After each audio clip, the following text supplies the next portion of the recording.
যখনই চাঁদ উঠে যাবে সেই দিন থেকে নিয়ে আপনার হাতের নখ, চুল এবং অবাঞ্ছিত লোমগুলো কাটা যাবে না যতদিন পর্যন্ত কুরবানির চাঁদ আমরা না দেখব। কোন চাঁদ দেখা পর্যন্ত?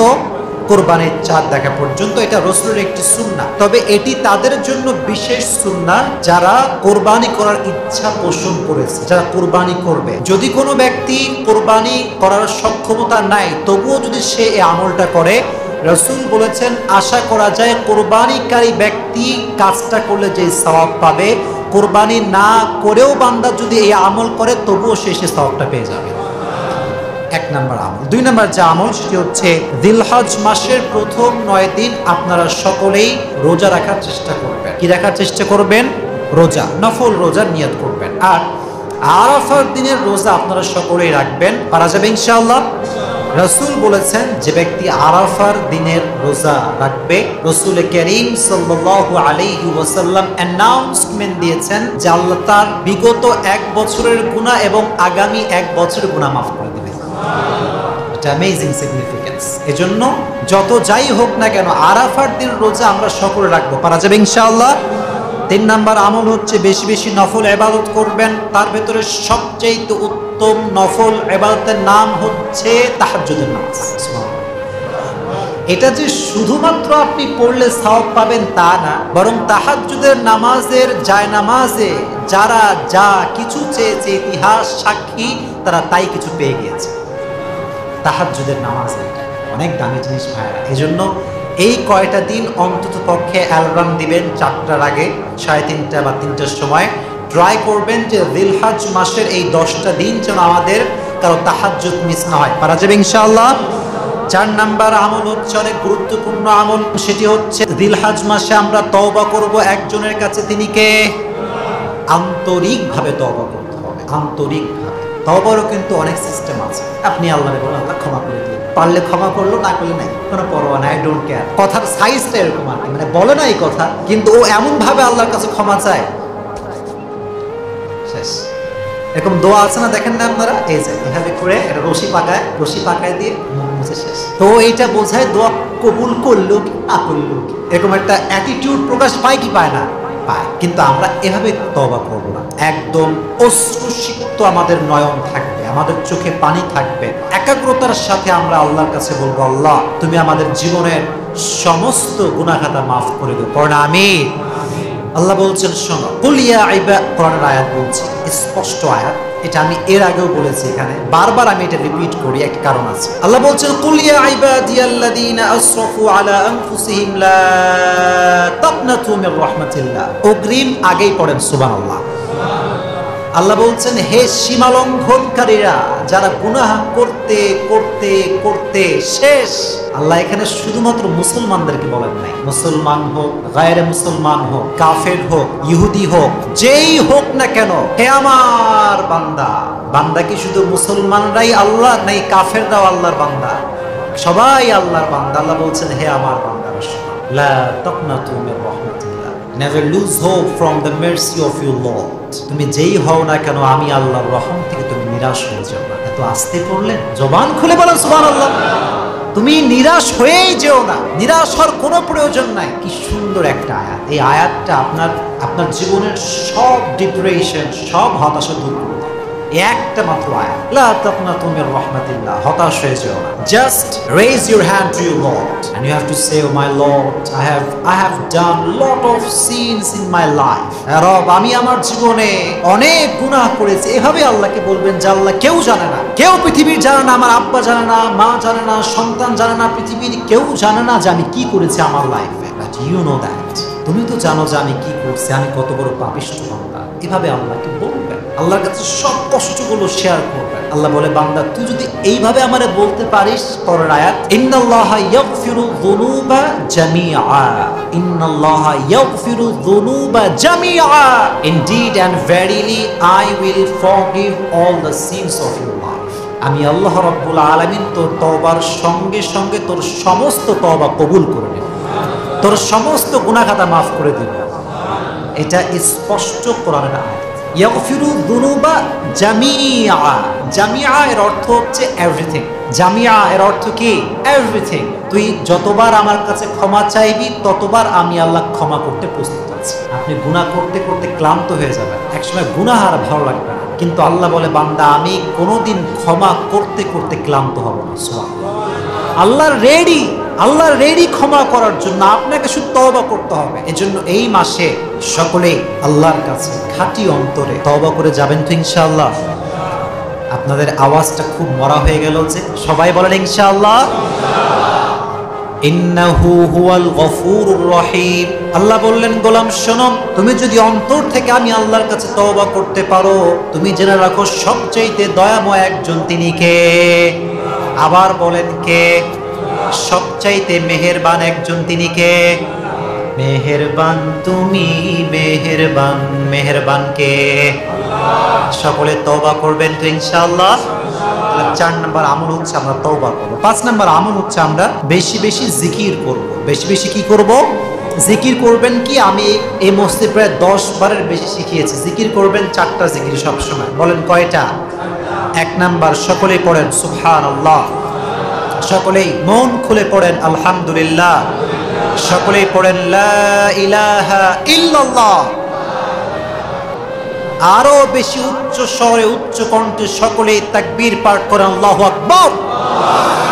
এই 4টা জিকির এই মাসে বেশি বেশি করবেন, পারা যাবে ইনশাআল্লাহ। আলা বিযিকরিল্লাহি তাতমাইন্নুল কুলুব। হৃদয়ের প্রশান্তি আমি বারবার বলি, টাকার মধ্যে নাই, পয়সার মধ্যে নাই, বাড়ির মধ্যে নাই, গাড়ির মধ্যে নাই, বইয়ের মধ্যে নাই, জিকিরের মধ্যে আল্লাহ সব প্রশান্তি রেখে দিয়েছে। জিকির করবেন তো ইনশাআল্লাহ। 5 নম্বর ইবাদত। 6 নম্বর ইবাদত হচ্ছে ইফ ইউ হ্যাভ অ্যাবিলিটি, যদি সামর্থ্য থাকে, সামর্থ্য অনুযায়ী উমরা কিংবা হজ করার ট্রাই করবেন। ঠিক আছে ইনশাআল্লাহ। এটা হচ্ছে 6 নম্বর আমল। 7 নম্বর হচ্ছে সামর্থ্যবান হলে কুরবানি করবেন। কি করবেন প্রিয় ভাইয়ারা? কুরবানি করবেন। 8 নম্বর আমল হচ্ছে বেশি পরিমাণে তাকবীর পাঠ করবেন। বেশি পরিমাণে কি পাঠ করবেন? আল্লাহু আকবার, আল্লাহু আকবার, লা ইলাহা ইল্লাল্লাহ, আল্লাহু আকবার, আল্লাহু আকবার, ওয়ালিল্লাহিল হামদ। সকলে এই তাকবীরটা বেশি বেশি পাঠ করবেন, পারা যাবে ইনশাআল্লাহ। 9 নম্বর যে আমল সেটি হচ্ছে যথাসম্ভব যতটুকু পারা যায়, from your best level of capacity you have to try your best to protect yourself from any kind of sins. আপনাকে সর্বোচ্চ ট্রাই করতে হবে যে এই জিলহজ মাসের 10 দিনে কোনো প্রকার কোনো গুনাহের দিকে আমি যাব না। বলেন ইনশাআল্লাহ। আমি যাবই না, এটা আমার ইন্টেনশন। এখন আমাকে কি করতে হবে? যার মাধ্যমে গুনাহ হতে পারে সেখান থেকে আমাদের দূরে থাকতে হবে। মেথড হচ্ছে এইটাই, মানে সিস্টেমটা এইটাই। মনে করেন যে আপনার সিনেমা হলে মনে হয় অনেক নেকির কাজ করা হয়, তাই না? নেকির কাজ করা হয় না গুনাহের কাজ করা হয়? আচ্ছা, এখন যদি আপনি মনে করেন যে আমি গুনাহ থেকে বেঁচে থাকবো, কিন্তু সিনেমা হলের ভিতরে বসে আছেন, আপনি কি গুনাহ থেকে বেঁচে থাকতে পারবেন? বলেন না পারবেন? এটাই রাসূল বললেন যে গুনাহ থেকে দূরে থাকতে হবে। মানে যদি তোমার কোনো মেথড গুনাহের দিকে ডাকে, তুমি ওখান থেকে বেঁচে থাকো। মনে করেন যে মোবাইল ফোন ঢুকলেই ইউটিউবে বাজে বাজে ভিডিও, ফেসবুকে বাজে বাজে ভিডিও স্ক্রল করলে আমাদের সামনে শো করে না প্রিয় ভাইয়েরা? এজন্য ট্রাই করবেন যে বেশি স্ক্রল না করা। বেশি বেশি স্ক্রল করলে মনের অজান্তে কিন্তু বাজে ভিডিওতে আমাদের চোখ পড়ে যায়। বলেন পড়ে কি পড়ে না? এখন আমাকেও সহ আপনাদেরকে নিয়ে বলছি, মানে এর ভিতর আমিও শামিল। আমরা কিন্তু সাহাবা একরামদের মতো, নবীদের মতো ইমানের আমাদের দীপ্ততা নাই। কথা বলতে হবে, ঠিক কিনা? এই বাংলাদেশে ইলমের দাম কম। একজন আলেম, অনেক যোগ্য আলেম, কিতাবী আলেম, কিতাব বোঝে, মাসালা বোঝে, অনেক গভীরের জ্ঞান সে রাখে। অনলাইনে পরিচিতি নাই, মাহফিল করতে চায়, কয়েকজন মুরব্বী ছাড়া কাউরে হারিকেন তো খুঁজে পাওয়া যায় না। আর আমরা যখন যাই, না পারি সেলফি তোলা ঠেকাইতে, না পারি হাত মিলানো ঠেকাইতে, জীবন যেমন এক হয়ে যাচ্ছে আমাদের। তো ভাই এটা শো অফ না, আমার কথা হচ্ছে একটা, এখানে আমরা সেলফি তোলার জন্য আসি নাই, এসেছি কার জন্য? বলেন না ভাই, কার জন্য এসেছি? এজন্য সবার কাছে আমি অনুরোধ করছি, যতক্ষণ কথা বলি কেউ পাড়াপাড়ি করবেন না, মারামারি করবেন না, সবাই সবার জায়গায় চুপচাপ থাকবেন, ঠিক আছে ইনশাআল্লাহ? সবাই দুটো হাত তুলুন আমার সাথে। লিল্লাহি তাকবীর, লিল্লাহি তাকবীর। আমার সাথে বলেন হুজুর। এই মানুষ, লালমনিরহাটের মানুষ, আওয়াজ দিয়ে বলতে হবে হুজুর।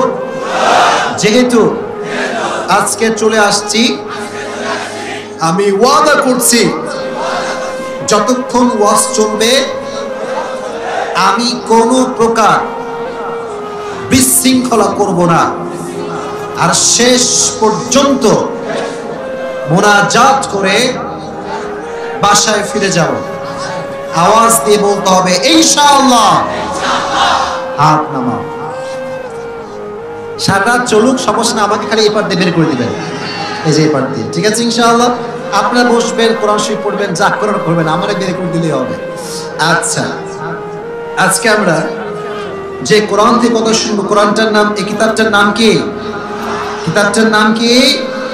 আচ্ছা, আগে আপনাদের যে ব্যানারটা আছে একটু পড়ে নেই। আজকের এই প্রোগ্রাম বাউরা বাজার পুরাতন জায় মসজিদের উন্নয়ন কল্পে যুব সমাজ উদ্যোগে আজকের প্রোগ্রামটি আয়োজিত। প্রথম দিন আলোচনা করেছেন আমার প্রিয় ভাই আবু তোহা মোহাম্মদ আল্লাহনান। আল্লাহ ভাইকে নেক হায়াত দান করুক, আমিন। আজকের প্রোগ্রামের মাশাআল্লাহ প্রধান অতিথি রয়েছেন জনাব মোহাম্মদ রাবিউল হক মিরন, চেয়ারম্যান 6 নং বাউরা ইউনিয়ন পরিষদ। আল্লাহ ওনাকে ইসলামের জন্য কবুল করুন, আমিন। যতদিন বেঁচে আছেন ইসলামের খেদমত করে চলার তৌফিক দান করুন, সকলে পড়েন আমিন। আজকের প্রোগ্রামের সভাপতিত্ব করবেন জনাব মোহাম্মদ আব্দুর রাজ্জাক রঞ্জু, সভাপতি বাউরা বাজার পুরাতন জামে মসজিদ। আল্লাহ সভাপতি সাহেবকে ইসলামের জন্য কবুল করে পড়েন আমিন। ওইদিকে কি হয়েছে ভাই? তোমরা না ওয়াদা করলে আমার সঙ্গে বিশৃঙ্খলা করবো না, তাহলে কেন আওয়াজ করতেছে ভাই আমার? তোমরা যদি এরকম চিল্লা ফাল্লা করো, 30 মিনিট কথা বলে দোয়া করে দেওয়া লাগবে, আর কোনো উপায় না আমার কাছে। যদি ওয়াজ শুনতে চান একটু লম্বা সময়, 1 ঘন্টা, আমাকে পিন পতন নিরাপদ দেওয়া লাগবে, ঠিক আছে ইনশাআল্লাহ। প্লিজ তোমরা যেভাবে আছো সেভাবে থেকে যাও, এই সেলফি ক্যামেরা মোবাইল দরকার নেই। আমি যা বলি আমার কথায় কনসেন্ট্রেট করবেন, ঠিক আছে ইনশাআল্লাহ। ইনশাআল্লাহ। যুবক ভাইরা, তোমরা যারা আজকে এসেছো, তোমাদের জন্য ফার্স্টলি কিছু কথা বলতে চাই, তারপরে তাফসীর শুরু হবে, ঠিক আছে ইনশাআল্লাহ। তোমাদের জন্য আজকে ফার্স্ট ইনস্ট্রাকশন দিচ্ছি, শোনো, খুব ভালো করে শুনবা। 10-12টা প্রেম করা বাদ দিয়ে দাও। এটা রসুলের চরিত্র হতে পারে না। রসুলের চরিত্র হচ্ছে জীবনে একজনকে হালালভাবে ভালোবাসতে হবে, হারামে যাওয়া যাবে না। আমি যে তোমাদেরকে বুঝি, তোমাদেরকে বলতেছি যুবক, আজ থেকে 10-5টা প্রেম করে চরিত্র নষ্ট করা যাবে না। রাজি আছো ইনশাআল্লাহ? 5টা মিনিট যুবকদেরকে নিয়ে স্পেসিফিকলি কিছু বলতে চাই। মুরব্বীরাও মনোযোগ দিয়ে শুনবেন, যারা মা বোনেরা এসেছেন তারাও মনোযোগ দিয়ে শুনবেন, কেউ কোনো প্রকার আওয়াজ করবেন না। এই 5টা মিনিটের কথা যুবকদের লাইফ পরিবর্তন করে দেবে ইনশাআল্লাহ। বলো ইনশাআল্লাহ। শোনো, চরিত্র রক্ষা করে চলো। জীবনে একজন নারীতে হালাল ভাবে আসক্ত হও, 10 নারীতে হারাম ভাবে আসক্ত হয়ে চরিত্র নষ্ট করে দিও না। মেয়েদেরকে বলছি, বোনেরা শোনেন, জীবনে একজনকে হালাল ভাবে ভালোবাসেন, 10 পুরুষের সঙ্গে পরকিয়া করে জীবনটাকে নষ্ট করে দিয়েন না। আর জীবনে সুখে থাকার জন্য এটা জরুরি নয় যে আপনি 10 নারীতে হারাম ভাবে আসক্ত হবেন। জীবনে সুখে থাকার জন্য এটা জরুরি নয় যে আপনি 10 পুরুষে হারাম ভাবে আসক্ত হবেন। আমার বোন, জীবনে সুখে থাকার জন্য জরুরি এটাই, একজনকে ভালোবাসবেন, মন থেকে ভালোবাসবেন, হালাল ভাবে ভালোবাসবেন, সঠিক মানুষকে ভালোবাসবেন। আর সেও যদি আপনাকে ভালোবাসে, পৃথিবীর সবচেয়ে অদ্বিতীয় সুখী মানুষ হবেন আপনি। একজনে আসক্ত হন, 10 নারীতে আসক্ত হয়ে যে পুরুষ জীবন চালায়, সে পৃথিবীতে যাই পাক আর না পাক সুখ কোথাও খুঁজে পায় না। এই জন্য যুবক ভাইদেরকে বলতেছি, শোনো, যখন তুমি কাউকে জীবনে খুব বেশি ভালোবাসবা, হালাল ভাবে ভালোবাসবা। রাজি আছো ইনশাআল্লাহ? আর জীবনে যদি কাউকে হালাল ভাবে চাও, হালাল ভাবে বউ হিসেবে পেতে চাও, আল্লাহর কাছে দোয়া করো সারা রাত, তারও প্রপোজ দাও, সব কিছুর পরেও সে যদি তোমাকে ছ্যাঁকা দিয়ে ব্যাখ্যা করে দেয়, মন খারাপ করবা না, মন ছোট করবা না। একটা গেছে তো কি হয়েছে, আর একটা বেটার অপশন তোমার জন্য দিয়ে দিবে কে? দিন শেষে আয়নার সামনে যখন দাঁড়াবা, ছোট্ট একটা প্রশান্তির মুচকি হাসি দিয়ে বলবা, আল্লাহ মানুষ আমারে ঠকাইছে তো কি হয়েছে, মানুষ আমারে গাদ্দারি করছে তো কি হয়েছে, দিন শেষে আমি আমার রবের কাছে আর আমার এই মনের কাছে তো সৎ আছি, আলহামদুলিল্লাহ। और खुदा की कसम इस बात से जो खुशी तुम्हें दिल में मिलेगी ये खुशी उसको मिलने वाला नहीं है जो गद्दार है।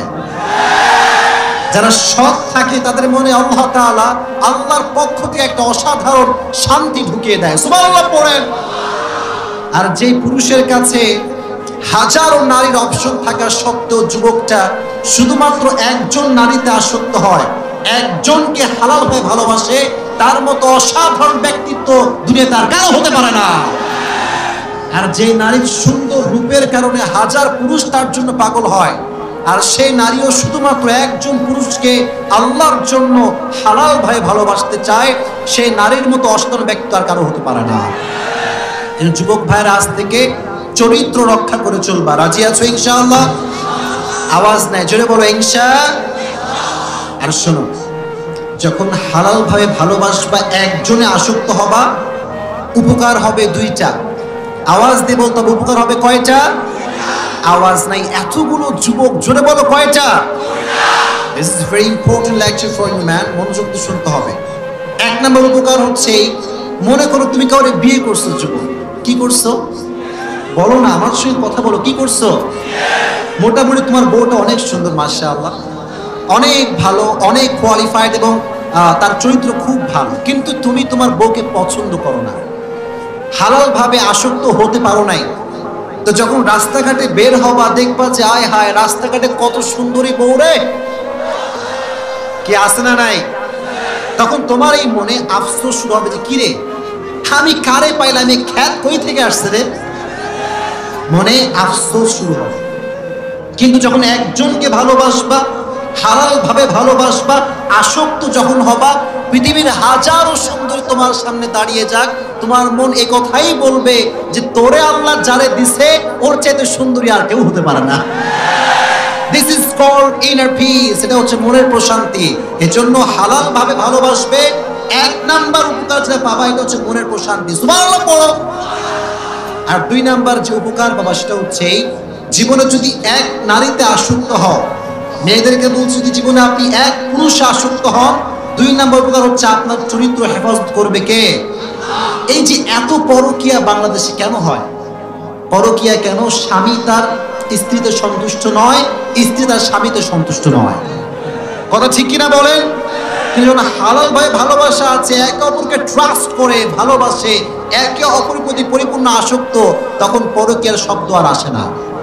এজন্য যতদিন বেঁচে আছো হালাল ভাবে বেঁচে থাকবা, ঠিক আছে ইনশাআল্লাহ? এবার একটা হাদিস শোনো, ইন্না আথকালা শাইইন ইউদাউ ফিল মিজানি ওয়া হুয়া হুসনুল আখলাক। কিয়ামতের কঠিন ময়দানে নামাজের যে আমল এটা ভারী হবে না, রোজার আমল ভারী হবে না, যাকাতের আমল ভারী হবে না, সাদাকার আমল ভারী হবে না। কিয়ামতের কঠিন ময়দানে সবচেয়ে ভারী আমলের নাম হচ্ছে সুন্দর চরিত্র, সুবহানাল্লাহ। ফাম্মা মান তাকুলাত মাওয়াজিনুহু ফাহুয়া ফি ঈশাতির রাদিয়া, যার আমলনামা ভারী হবে তার জন্য আল্লাহ কনফার্ম জান্নাত রেখে দিয়েছে।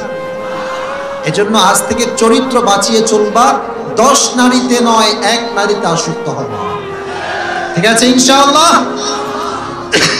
আল্লাহ যুবক ভাইদেরকে কবুল করুন, পড়ুন আমিন। আজকে আমরা সূরাতু আলে ইমরান থেকে তাফসীর শুনবো। সূরাটার নাম কি? আওয়াজ খুব কম, বুঝলাম না ব্যাপারটা। সূরাটার নাম কি? সূরাটার নাম কি? এই সূরাটার আয়াত সংখ্যা হচ্ছে 102। আয়াত সংখ্যা কত? আল্লাহ তাআলা বলছেন, ইয়া আইয়ুহাল্লাযীনা আমানু তাকুল্লাহা হাক্কা তুকাতিহি ওয়া লা তামুতুন্না ইল্লা ওয়া আনতুম মুসলিমুন। আল্লাহ বলছেন, O you who believed, fear your Lord as he should be feared and do not die except as a Muslim. Message দিয়েছেন দুইটা, এই আয়াতে মেসেজ কয়টা? এক নাম্বার, আল্লাহকে ভয় করতে হবে ভয় করার মতো, আর মরতে যেহেতু হবে, মুসলমান না হয়ে কবরে যাওয়া, জোরে বলেন কবরে যাওয়া এই দুটি মেসেজ থেকে আমরা তাফসীর শুনে বাসায় ফিরে যাব ইনশাআল্লাহ। সূরাটার নাম কি? প্রত্যেকটি সূরার দুটি চ্যাপ্টার রয়েছে, একটা হচ্ছে মাক্কি চ্যাপ্টার আর একটা হচ্ছে মাদানী চ্যাপ্টার। একটা মাক্কি আর একটা কি? আওয়াজ, একটা মাক্কি আর একটা কি? এই সূরাটা হচ্ছে মাদানী সূরা। সূরাটার চ্যাপ্টারটা কি ভাই? মাদানী সূরা। আচ্ছা, যারা এসেছেন এত আওয়াজ করছে, আচ্ছা এটা আওয়াজটা বলেন তো, মদিনায় যাইতে সবার মন চায় কি চায় না? এটা কেউ বলেন নাই? বলেন না, চায় কি চায় না? আমি গত মেবি 2-3 মাস আগে গিয়েছিলাম মদিনাতে। তো যখন নবীজির রওজার সামনে যখন দাঁড়ালাম আমি, ওখানে যে এতটা প্রশান্তি আল্লাহ রেখে দিয়েছে, এই প্রশান্তি দুনিয়ার কোথাও আপনি খুঁজে পাবেন না। এতটা প্রশান্তি, যাদের অনেক ডিপ্রেশন, টাকা পয়সা জমাও, ফ্রি হইলে ভিসা টিসা ঠিকঠাক করে মদিনা চলে যাবা, ঠিক আছে ইনশাআল্লাহ। কিসের ছাকা, কি সব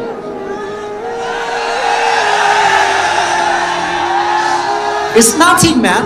It's nothing. জীবনে কত ছাগা খাইবা, এসব কোনো প্যারা নেওয়াই যাবে না। Life is beautiful. Life is enjoy your life according to Quran and Sunnah. জীবনকে কোরআন এবং সুন্নাহ দিয়ে সাজাও। দুনিয়ার জমিনে কারো ক্ষমতা না তোমাকে ছাগা দেবে না। কোরআন মদিনায় যাবেন, রাজি আছেন ইনশাআল্লাহ? আল্লাহ তুমি সবাইকে মদিনায় যাওয়ার তৌফিক দিও, পড়া আমিন। মনে বড় আশা ছিল যাব মদিনায়, পড়েন।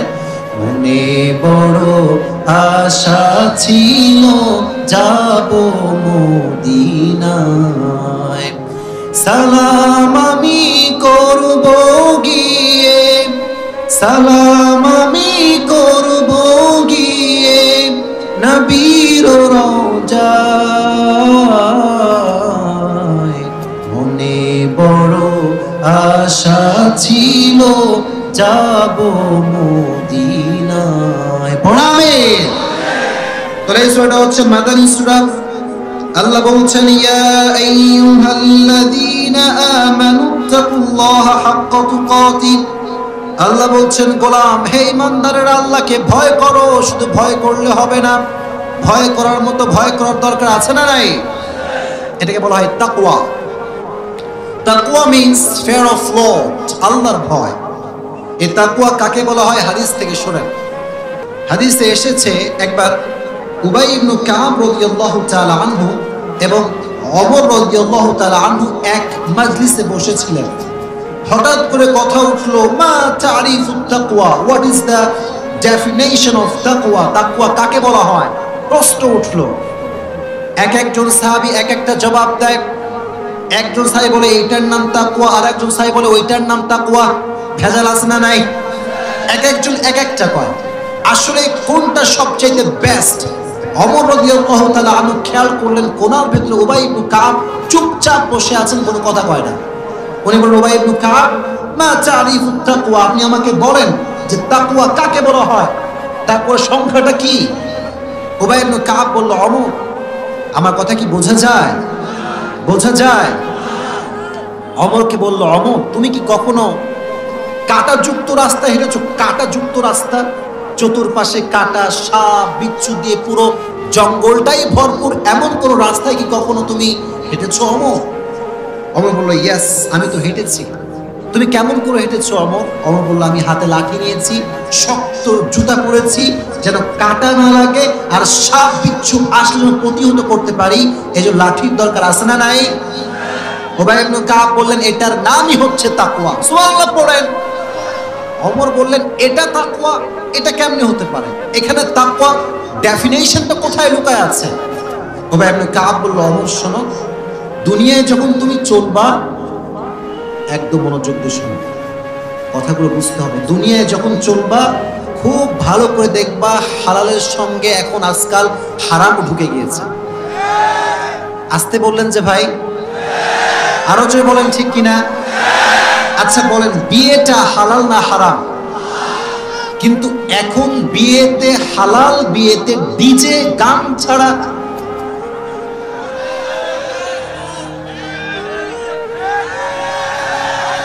ছি ছি ছি ছি ছি ছি। এত সুন্দর একটা পবিত্র সম্পর্ক, গায়ে হলুদ, এই হলুদ মাখামাখি, সেলফি তুলা তুলি করে একজন নারীর জীবনটাই কলঙ্কিত করে দেওয়া হয়, ঠিক কিনা বলেন? উবাই ইবনে কাব বলেন এটাই, হালালও আছে হারামও আছে, হালালকে অ্যাকসেপ্ট করবা, হারামকে বর্জন করবা। রাজি আছেন তো ইনশাআল্লাহ? এটাই হচ্ছে নবীজির আদর্শ। ওয়ামা আতাকুমুর রাসূলু ফাখুযু ওয়ামা নাহাকুম আনহু ফান্তাহু। Whatever he brings with, take it. Whatever he forbids, abstain from it.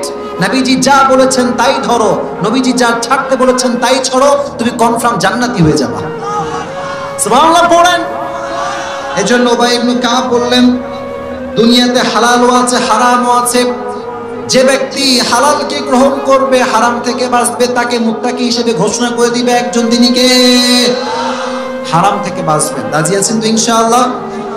আচ্ছা যুবক ভাইরা দেখো, রাস্তাঘাটে চলা এটা হচ্ছে হালাল কাজ, এটা কি কাজ? কিন্তু রাস্তা যখন তুমি চলবা, এখন মানে বলতে খুব কষ্ট লাগে, দুঃখ লাগে, এখনকার বেশিরভাগ মেয়েরা জিন্সের প্যান্ট আর টি শার্ট পরে ঘুরে বেড়াবে। তো ব্যাপারটা হচ্ছে এই যে তারা ঘুরলে দোষ হয় না, যুবকরা যখন একটু ভুলে তাকায় বলে লুচ্চা লুচ্চা লুচ্চা লুচ্চা। पहले अपना ক্যারেক্টার ঠিক করো, আগে নিজেকে শুধরান, গোটা বাংলাদেশ শুধরে যাবে। নিজের চরিত্রের খবর নেই, চাচা মিয়া চায়ের দোকানে গল্প দেয়, অমুকের সওয়াল ভালো না, অমুকের মাইয়া ভালো না, অমুকের বউ ভালো না, তোর কে ভালো? তোর কে ভালো রে?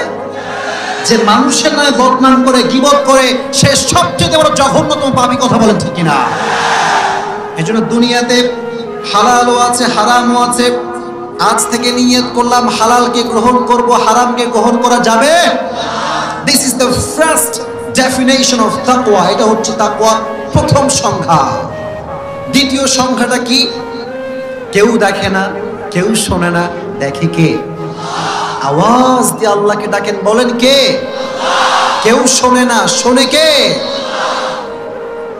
এই ভয় যদি প্রত্যেকের অন্তরে ঢুকে যায়, প্রত্যেকটা অফিসারের অন্তরে ঢুকে যায়, প্রত্যেকটা পুলিশের অন্তরে ঢুকে যায়, প্রত্যেকটা র্যাবের অন্তরে ঢুকে যায়, আগামীকাল থেকে বাংলাদেশে ঘুষ নামে কোনো শব্দই থাকবে না। এক অফিসারের কাছে তার কর্মচারী ঘুষ নিয়ে আসছে। কি নিয়ে আসছে? মাস চলছে, রমজান মাস। মাসটার নাম কি রে ভাই? আরে জোরে কোন না, মাসটার নাম কি? অফিসার খেপা, বেয়াদব। রমজান মাসে কি কেউ ঘুষ হাত দিয়ে নেয়? পাগলা। সুন্দর করে ঘুষটা টেবিলের ভিতরে ঢুকায় দেয়। আচ্ছা কোন ঘুষ আপনি হাত দিলেন না, দ্যাটস ওকে, কিন্তু ওই যে টেবিলে ঢুকাইছেন কেউ দেখে নাই। কে দেখছে? এটা যদি কেউ বোঝে, সে কি আর ঘুষ খাইতে পারে? জজ সাহেব বিচার করতে বসছে, সামনে টেবিল, সব ওকে, দুই পাশে দুইজন উকিলও আছে। যখন কোনো বিচার বসে জজের কাছে বা আদালতে, দুইজন অপরাধীকে সামনে দাঁড় করানো হয়, যে কোনো একজন নিষ্পাপ হয়। কি ঠিক কিনা বলেন? কারণ একজন না একজনকে ফাঁসতেই হবে, একজন না একজনকে বাঁচতেই হবে। ব্যাপারটা এরকম, খেলাটা এরকম। তো একজন আসলের অপরাধী, তার দোষ নাই, সে আসলে কোনো অপরাধ করে নাই। তো তার যে উকিল, সে উকিল অনেকগুলো দলিল পেশ করছে, তার মুয়াক্কাল যে একদম নিরপরাধ, কোনো দোষ নাই, অনেকগুলো দলিল পেশ করছে। তো জজ সাহেব সব শুনছে, সব শোনার পরে বলতেছে দ্বিতীয় উকিলকে, ভাই তোমার আসামি যে নিরপরাধ, এর দলিল কি? উকিল ভাবতেছে তো আসলে একটা বাটপার, তো আসলেই বাটপার, কোনো দলিল আমার কাছে নাই। তো চুপচাপ থেকে বলছে, মহামান্য আদালত, আমার লোক যে আসলেই নিরপরাধ, যদি এটা বুঝতে চান, আপনার সামনের ফাইলে অমুক পৃষ্ঠা খুলে দেখেন, দলিল পেয়ে যাবেন। কি পেয়ে যাবেন? তো জজ সাহেব তার কথা অনুযায়ী সামনে ফাইল ছিল, ফাইলটা নিয়েছে। ফাইল খুলে তার কথা অনুযায়ী নির্দিষ্ট পৃষ্ঠা খুলেই দেখে 10,000 টাকা। কয় হাজার টাকা? জজ সাহেব হেসে হেসে বলছে, মাশাআল্লাহ, দলিলটি অত্যন্ত যুক্তিসঙ্গত হয়েছে এবং যথাযথ হয়েছে। তবে আপনার আসামি যে নিরপরাধ আমি বুঝতে পেরেছি অর্ধেক, আরো অর্ধেক বুঝতে চাইলে, আমার পক্ষ থেকে রায় পেতে চাইলে এরকম দলিল বেশি না আর 4টা দিলেই হবে। আগে ছিল 10, পরে আরো 4 10, কয় হইল? 50 দেন, মাল খালাস করে নিয়ে চলে যান। তার মানে টাকা আছে যেখানে দুর্নীতি আছে সেখানে। এই দুর্নীতি বন্ধ করতে হবে। আর আর আর আত্মসমালোচনা করি, আমরা হুজুরাও সুবিধা না আজকে। হুজুররাও টাকা পাইলে ফতুয়া চেঞ্জ। কি চেঞ্জ হয়ে যায় ভাই? ছোট্ট একটা গল্প বলতে পারি আপনাদের সবাইকে, বলবো সবাইকে। পাকিস্তানে একজন হুজুরের কাছে এক লোক আসছে, এসে বলতেছে, হুজুর मैंने अपनी बीवी को 3 तलाक दे दिया। बोलो जी कितनी तलाक दे दिया? 3 तलाक। हुजूर क्या कोई मसला का हल है? क्या मेरे लिए हलाल हो सकता है? हुजूर কোনো একটা ওয়ে বলেন, বউকে আমার লাগবেই লাগবে। हुजूर कहे सारी जिंदगी भर कोशिश कर ले, तेरी बीवी वापस नहीं आ सकती। हराम हो गई तो हराम ही हो गई, এ কোনোদিনও তোর কাছে ফিরে আসবে না। কয়েকবার, হুজুর প্লিজ প্লিজ, হুজুর প্লিজ প্লিজ। হুজুর কয়ে ये तो नामुमकिन है, नहीं हो सकता। তো যুবক কম চালাক না, যুবক এরকম করে বের করে এমনি টাকাটা বের করে বলছে, মুফতি সাহেব क्या फतवा चेंज हो सकता है? क्या चेंज हो सकता है? तो मुफ्ती साहेब টাকাটা দেখে বলছে, यार आप तो सोचना ही पड़ेगा। এখন তো চিন্তা করতে হবে যে আসলে মাসলাটা হলটা কি হবে। তো বলতেছে যে বাবা তুই কি বলছিস তোর বউরে? বলে আমি বলছি তালাক। বলছি কি? মুফতি সাহেব বলে না, তোর তালাক হয় নাই। হুজুর তালাক হয়নি মানে? বলে আরবিতে আসলে তালাকের শেষে যেই অক্ষরটা এটা হচ্ছে তালাক।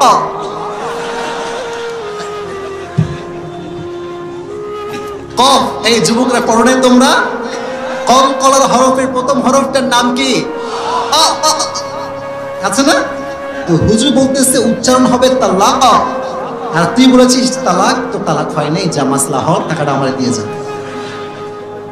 तो यही बात है, अगर पैसा दोगे तो सब कुछ चेंज हो जाएगा।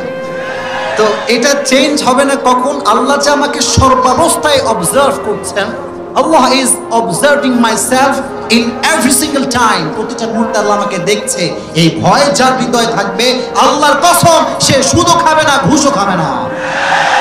এজন্য যখন তোমায় কোন নারী হারামের দিকে ডাকবে, যখন কোন নারী প্রেম করার জন্য ডাকবে, যখন কোনো মেয়ে তোমাকে ফ্রেন্ড রিকোয়েস্ট পাঠাবে, সুন্দর করে আগেই রিজেক্ট,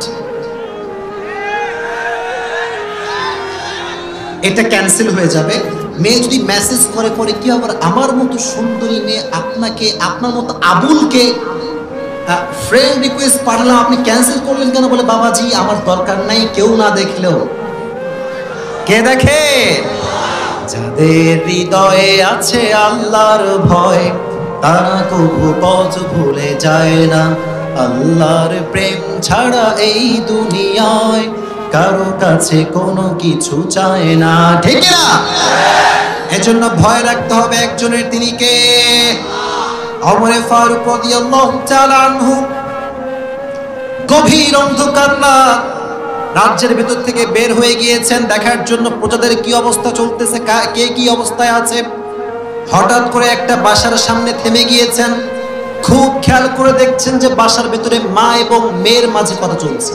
মা এবং, এই যুবক তোমরা সব মরা নাকি? মা এবং মা এমনি দুধের একটা পেয়ালা নিয়ে আসছে, বিশাল বড় পেয়ালা। মা তার মেয়েকে বলতেছে, এই দেখ দুধ নিয়ে আসছি, তোর কাজ একখান, তুই হলো ধুমাইয়া পানি মিশাবি, এখন খালি পানি মিশাবি। আচ্ছা বলেন, দুধে পানি মেশানো এটা কি ভালো কাজ না খারাপ কাজ? বলেন ভালো কাজ না খারাপ কাজ? ওই মেয়ে ডাক দিয়ে বলে, মা এটা আমি করতে পারবো না। মা বলে, কেন করতে পারবি না রে? তুমি কি জানো না যে অমর রাষ্ট্রের পক্ষ থেকে ফরমান জারি করেছে যে আমার রাষ্ট্রে কোনো প্রকার দুধের সঙ্গে পানি মিশানোর মতো জঘন্য কাজ করা যাবে? মা কয়, are you mad? Are you mentally sick? তোর মাথা কি খারাপ? ওমরের 14 গোষ্ঠীর কেউ এখানে না ধুমাইয়া পানি মিশা। ওমর আসে না নাই? Omar just waiting for her answer, কি কয় মেয়েটা, অপেক্ষা করতেছে। তো মেয়েটা বলল, মা গভীর অন্ধকার রাত, কেউ নাই, কেউ দেখে না, কেউ শোনে না। আমি যদি দুধে পানি এই গভীর রাতেও বেলায়, অমর নাই, রাজ্যের কেউ নাই, পুলিশ নাই, র্যাব নাই, বিডিআর নাই, তবু আমাকে এই মুহূর্তে এই রাতে দেখছে কে? অমর এই কথা শুনে মাঝে মাঝে দেখবেন যে আমরা হঠাৎ করে কেঁপে উঠি, এরকম হয় কি হয় না? অমরও কেঁপে উঠছে। কি রে, যুবতী মেয়ে, 20-22 বছরের মেয়ের এতটা তাকওয়া, এতটা আল্লাহর ভয়। অমর সোজা গো ব্যাক টু হোম, বাসায় ফিরে গেছে। বাসায় গিয়ে সন্তানকে ডাকছে, নাম হচ্ছে আব্দুল্লাহ ইবনে ওমর। হাদিসটা ভালো করে শুনবেন। বলতেছে, বাবা তুমি কি বিয়ে করতে চাও? এই কথা যখনই আমি বলি, আমার বাংলাদেশের যুবকদের কথা মনে পড়ে যে এদেরকে যদি বাপ কোনোদিনও ভুলে একবার বলে, বাবু তুমি কি বিয়ে করবে? আব্বা আব্বা আমি রাজি, আব্বা আব্বা আমি রাজি। কি ঠিক কিনা বলো? তো আব্দুল্লাহ ইবনে ওমর বলছে, আব্বা আমি রাজি আছি। তবে মেয়েটা কি আব্বা? বলে মেয়েটা হচ্ছে দুধওয়ালির মেয়ে। সুবহানাল্লাহ বললেন না? যাও দুধওয়ালির কাছে যাও, গিয়ে প্রস্তাব দাও, যদি রাজি হয় বিয়ে করবা, না হয় ফিরে আসবা। অমরের ছেলে বিয়ে দিয়েছে একজন দুধওয়ালির মেয়ের সঙ্গে। দ্য কোয়ালিটি ইজ অন তাকওয়া। গুণটার নাম কি? সবার মুখ থেকে শুনতে চাই, গুণটার নাম কি? এবার আসেন কারেন্ট সিচুয়েশনটা কি চলে, বর্তমানে কি চলে। অমর কি আচ্ছা আগে এইটা ক্লিয়ার হোক, অমর কি সাধারণ মানুষ না অসাধারণ মানুষ? আমাদের বাংলাদেশের প্রধানমন্ত্রীর নাম কি? উনি শুধুমাত্র she is the prime minister of Bangladesh, শুধুমাত্র বাংলাদেশের প্রধানমন্ত্রী। কিন্তু অমর শুধুমাত্র একটা কান্ট্রির প্রাইম মিনিস্টার নয়, অমর হচ্ছে অর্ধ পৃথিবীর প্রধানমন্ত্রী। সুবহানাল্লাহ! অর্ধ প্রধানমন্ত্রী, অর্ধ পৃথিবীর প্রধানমন্ত্রী। তার ছেলের বিয়ে দিচ্ছে দুধওয়ালির মেয়ের সঙ্গে। গুণ হচ্ছে একটা, বাবা হয়ে ছেলের বিয়ে দিচ্ছে তাকওয়া দেখে। কিন্তু এখনকার বাবা জানেরা সরকারি টাকলা ছাড়া নাকি বিয়েই দিতে চায় না। What is this, what is this? হ্যাঁ, এটা কোনো কথা? বাবা জান, আপনার পায়ে আমার হাত। আসলে ভাই দুঃখের বিষয়, মেয়েদেরও কম দোষ না, এরা আবার গাঁজাখোর ছাড়া নাকি পছন্দই করতে চায় না। যে টাউট বাটপার চুল একদিকে আছে আর একদিকে নাই, মাঝখানে সজারুর মতো বিশাল বড় খাড়া, বলে মর যায়েঙ্গে লেকিন ইসকে সওয়া কিসি সে শাদি नहीं करेंगे। ये कमाल है यार, আজীব কথা। বোন আপনাকে বলছে, আমাকে বোনরা শুনছে, আপনি যদি শুধুমাত্র R15 আইফোন আর একখান বাসা দেখে বিয়ে করেন, আপনি বাসাও পাবেন, R15-এও চড়বেন, সুখের সন্ধান কোনোদিন খুঁজে পাবেন না। আর যদি তাকওয়াবান ছেলেকে বিয়ে করেন, হতে পারে যে বিশাল বড় শানশৌকত ডুপ্লেক্স ট্রিপ্লেক্স বাসা নাই, কিন্তু বোন I can give you the guarantee যে আপনি রাজকুমারী হতে থাকবেন। কারণ তাকওয়া যে যুবকের হৃদয়ে আছে, সে জীবনে যাই করুক আর তাই করুক, বউরে একটা মুহূর্তের জন্য কষ্ট দিবে না। It's is quite impossible. তুমি দেখো যুবক, সবচেয়ে সুখী যারা, তারা সব হুজুরের বউ। আচ্ছা যদি এটা বিলিভ না হয়, এখানে অনেক মান্যগণ্য ব্যক্তিরা আছেন। আমার বাড়ি হচ্ছে একদম কোর্টের পাশে। যত ডিভোর্স 100-এ একটাও হুজুরদের ডিভোর্স কিনা খুঁজে পাওয়া খুবই মুশকিল। মানে আমি আমার পক্ষে কথা বলতেছি না ভাই, যেটা সত্য সেটা বলতেছি। এই জন্য কেন হুজুরদের বউরা সুখী? কারণ হুজুররা বোঝে যে বইয়ের মতো দামি জিনিস পৃথিবীতে দ্বিতীয়টা আর কিছু নাই। আর যে সরকারি টাকলা, সেভাবে ये तो पैसे के लिए आई है, ये जाएगा तो क्या हुआ, और एक आ जाएगी। কথা ঠিক কিনা বলেন? আমাদের কাছে অপশন একটাই, একখান পাইছি কোনো মতো ভাই, এইটা গেলে আর কবে কোনটা আসবে কোনো ঠিক ঠিকানা নাই, এইটারই ধরে রাখুন। আছে না নাই? এই জন্য বিয়ের ক্ষেত্রে গুণ দেখতে হবে একটা, জোরে জোরে। গুণটার নাম কি? আর তোমরা যারা যুবকরা এসেছো, তোমরা বিয়ে করার সময় 28 সুন্দরী বিয়ে করবে না। আর মোবাইল ফোনে এখন একটা সফটওয়্যার বের হয়েছে, স্ন্যাপচ্যাট। একখান ফিল্টার মারবে, তোমার 14 গোষ্ঠী জায়গায় গায়েব হয়ে যাবে। এত সুন্দরী মেয়ে, এ তো আর হতেই পারে না। যাই করো আর দেখো, আব্বা এরে ছাড়া আমার বিয়ে তুমি কারোর সাথে দিও না, আব্বা দিও না। তো যখন বাসরাত হয়ে যায়, একখান যখন পানি মারে মুখে, সব কুছ খতম। যুবক, আজকের আয়াত থেকে মেসেজ হচ্ছে, যে কোনো জায়গায় তাকওয়া দেখার দরকারটা আছে না নাই? এই জন্য বিয়ে করলে কোনো কিছু দেখবো না, বেশি একটা টাকা পয়সার দরকার নাই, বেশি বড় বাড়ির কোনো দরকার নাই, জমির দরকার নাই, গুণ লাগবে একটা, গুণটার নাম কি? আল্লাহ তুমি সবাইকে তাকওয়াবান জীবন সঙ্গী বাছাই করার তৌফিক দিও, জোরে কোন আমিন। এবার আসেন সেকেন্ড পয়েন্টে আসি। তাকওয়া যার বেশি দুঃখ তার বেশি। আমার সঙ্গে বলেন, তাকওয়া যার বেশি, আমি সন্তুষ্ট না, আওয়াজ, তাকওয়া যার বেশি, তাকওয়া যার বেশি। এলাকায় দেখবেন যে একজন গাঁজাখোর, মদখোর, নামাজ নাই, কালাম নাই, রোজা নাই, হজ নাই, যাকাত নাই, কোটি কোটি কোটি কোটি কোটি টাকার মালিক আছে না নাই? এলাকার ইমাম সাহেব 5 ওয়াক্ত নামাজি, আল্লাহকে ভয় করে। ইমাম সাহেব দিন শেষে আলু ছাড়া গোস্ত খাইতে পারে না। এখন প্রশ্ন, হুজুর আমি আল্লাহকে এত ভয় করি, এত ভালোবাসি, আমার কাছে টাকা পয়সা কেন নাই? আর ও গাঁজাখোর, মদখোর, সুদখোর, ওর কাছে এত টাকা পয়সা কেন? প্রশ্ন আছে না নাই?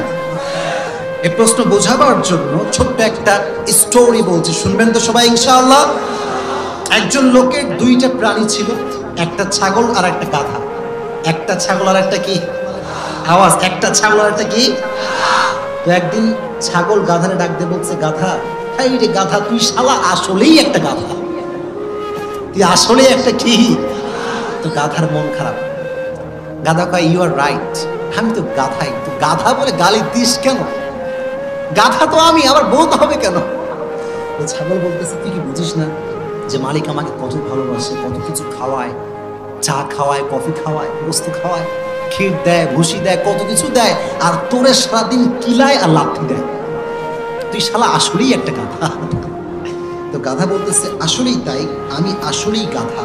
আচ্ছা তুই কি জানিস তোরে মালিক এত ইদানিং ভালোবাসা কেন শুরু করছে? ছাগল কয়, না তা তো যাই না। বলে, আরে পাগলা, সামনে কুরবানির চাঁদ উঠছে রে পাগলা। সামনে কিসের চাঁদ উঠছে? নামাজ নাই, কালাম নাই, রোজা নাই, হজ নাই, যাকাত নাই, কোটি কোটি কোটি কোটি টাকার মালিক, মুত্তাকি বান্দার টাকা নাই, পয়সা নাই। আল্লাহ বলছে, শোন ও মুত্তাকি বান্দা, তোর হতাশার কোনো কারণ নাই। সুদখোর মরলে জাহান্নামী, আর তুই মরার সঙ্গে সঙ্গে জান্নাতি। সুবহানাল্লাহ পড়ে। তাকওয়া যার বেশি, তাকওয়া যার বেশি, but never lose hope. Don't be upset, don't be frustrated. হতাশ হবেন না, নিরাশ হবেন না। ওয়া মান ইয়াতাওয়াক্কাল আলাল্লাহি ফাহুয়া হাসবু। যে ব্যক্তি আল্লাহর উপরে ভরসা করবে, আল্লাহ একাই তার জন্য যথেষ্ট হয়ে যাবে। সুবহানাল্লাহ পড়েন। এজন্য আশার জায়গায় একজন, তিনি কে? ভরসার জায়গায় একজন, তিনি কে? এজন্য আজ থেকে হৃদয়ে ভয় রাখবেন একজনের, তিনি কে? সবাই দুটো হাত তুলে দেন। লিল্লাহি তাকবীর, লিল্লাহি তাকবীর। আল কোরআনের আলো, আল হাদিসের আলো। কোরআন আছে যেখানে, কোরআন নাই যেখানে। আপনারা কি বিরক্ত হয়ে গেছেন? বলেন হুজুর। এবার সেকেন্ড পয়েন্ট শেষ করে দোয়া করে বাসায় যাব ইনশাআল্লাহ। হাত কবুল করি, পড়া আমিন। সেকেন্ড মেসেজ হচ্ছে, ওয়ালা তামুতুন্না ইল্লা, একটু ওয়েট। আপনাদের যে মানুষ গরমে ঘেমে গেছেন, খুবই দুঃখিত খোলার জন্য, কিন্তু কথা বলতে তো শান্তি পাওয়া লাগবে, তাই না? একটু সাইড না, কিন্তু ভাই আমার আজকে ওয়াজ করবো ইনশাআল্লাহ। ওয়ালা তামুতুন্না ইল্লা ওয়া আনতুম মুসলিমুন। আল্লাহ বলছেন, মরতে যেহেতু হবেই, প্রকৃতপক্ষের মুসলমান না হয়ে কবরে যাওয়া। আচ্ছা বলেন তো, আমরা কি সবাই হিন্দু না মুসলমান? খ্রিস্টান না মুসলমান? গর্বের সঙ্গে বলেন আমরা কি? কিন্তু আমাদের মাঝে আজকে দলাদলি শুরু হয়ে গেছে। মসজিদের শুরুতেই লেখা আছে আহলে হাদিস জামে মসজিদ। এটা কাউকে বাস দিচ্ছে না, কাউকে ক্রিটিসাইজ করছি না। আমার উদ্দেশ্য এটা যে মসজিদ কি কোনো নির্দিষ্ট দলের জন্য না সবার জন্য? আপনি ব্যানারটা কেন দেন? আসলে এটা যারা দেয় তারা না বুঝে দেয়। ইভেন ওলামা একরাম তাদেরও যারা আছে, আমাদেরও যারা আছে, সবার একটাই কথা যে কোনো মসজিদে, আমাদের মসজিদ আহলে হাদিসের মসজিদ, এটা দেওয়া ঠিক কোনো কাজ হতে পারে না। এটা বিভেদের দোয়ার খোলে ভাই, বিভেদের দোয়ার খোলে। এটা এক লোক বেচারা নতুন মুসলমান হয়েছে। নতুন কি হয়েছে? মুসলমান হয়ে প্রথম দিন নামাজ পড়তে গেছে আহলে হাদিসের মসজিদে। কোন মসজিদে? আহলে হাদিস ভাইরা দেখবেন আমার পরিচিত ভাইরা হাত বাঁধে কোথায়? আওয়াজ নাই, বলুন না কোথায়? তো বেচারা প্রথম দিন গিয়ে আহলে হাদিস মসজিদে হাত বাঁধছে নাভির নিচে। বাঁধছে কোথায়? নামাজ যখন শেষ সব মুরব্বীরা ওরে ঠাইসা ধরছে। এই হাত নাভির নিচে বাঁধা হাদিস তুই কই পাইছিস? হাদিস দেখায় বাড়ি যাবি। আচ্ছা কোন নতুন মুসলমান হয়েছে কি হাদিসের হও বোঝে, হাও বোঝে? হাদিস তো কিছুই বোঝে না সে। তো যখন সে এই কথা শুনছে বলছে I am really sorry, next time I will never repeat this mistake. আর কখনো নাভির নিচে হাত বাঁধবো না, আজ থেকে বুকের উপরেই বাঁধবো। তো যখন নামাজ শেষে বের হয়েছে মসজিদের গেটে, মসজিদ আগে বলছে মসজিদ শোন, আজকে তোরে চিরতরে বিদায় দিলাম, এখানে আর কোনোদিনও আসবো না। বিদায় দিয়ে বের হয়ে গেছে। এবার গেছে সেকেন্ড টাইমে হানাফি ভাইদের মসজিদে। কোন ভাইদের মসজিদে? যখন আমাদের মসজিদে আসছে, আসার পরে এবার ভাবতেছে আগের বার তো এখানে বেঁধে মার খাইছি, এবার তো আর ভুল করা যাবে। বাঁধছে কোথায়? বুকের উপরে। এখন যখন বুকের উপরে হাত বাঁধছে, হানাফি ভাইরা ঘিরে ধরছে, বুকের উপরে হাত বাঁধা হাদিস কই পাইছে মোরা? বেচারা পড়ে গেছে মহা মুসিবত। বলছে ভাই ভুল হয়ে গেছে, আগামীতে এই ছাড় করবো না, এবারের মতো মাফ করে। এত ঝামেলা করে যখন বের হয়েছে, বলতেছে তোরেও বিদায় দিলাম মসজিদ, তোর এখানে আর আজীবনও আসবো না। এবার গেছে আর এক মসজিদ। এখন গিয়ে ভাবতেছে প্রথমে বাঁধলাম নাভির নিচে, খাইলাম মায়, এখানে বেঁধেও খাইলাম মায়, শালা আজকে হাতি বাঁধবো, যা যা হওয়ার হবে। এবার যখন হাত ছেড়ে দাঁড়াইছে, ও নামাজ শেষ করতে আর পারে নাই, নামাজের মধ্যেই পাশের মুরব্বী হাত চাইপে ধরছে। তুই হাত ছাড়া হাদিস পাইলি কোথায়? তুই আমার এখনই দেখা। तो बोलते से आप मुझे माफ कर दीजिए, मैं मुसलमान ही नहीं हूं। আমাদের মাঝে এই বিভেদগুলো আছে না নাই? এই যে আমি এখানে বসেছি না বক্তব্য দেওয়ার জন্য, এখানেও কিছু কিছু লোক আছে ভাবতেছে এটা কি আহলে হাদিসের বক্তা নাকি রে,